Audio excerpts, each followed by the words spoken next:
तेरी यादों का मौसम, तेरी यादों का मौसम जब आता है, हर कोना मेरा भीग सा जाता है।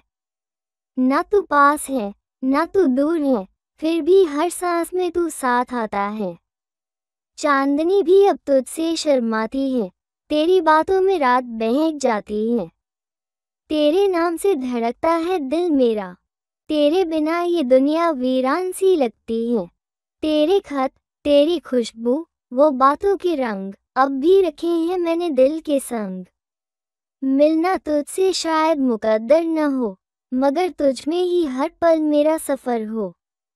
मैं खुद से हूँ, मैं खुद से हूँ, ना नाम चाहिए, ना पहचान बड़ी, बस खुद से मिलने की है अब घड़ी। हर शिकस्त में जो मुस्कान रखी, वो जीत किसी से कम नहीं पड़ी। मैं गिरा, मैं टूटा, मैं जला धूप में, फिर भी चलता रहा मैं खुद की रूप में। ना किसी साए की अब ज़रूरत रही, क्योंकि मेरी रोशनी मुझ में ही रही।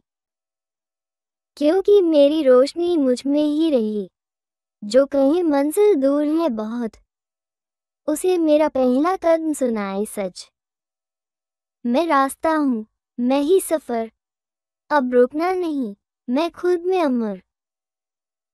मेरा चैनल सब्सक्राइब, लाइक और शेयर भी करो।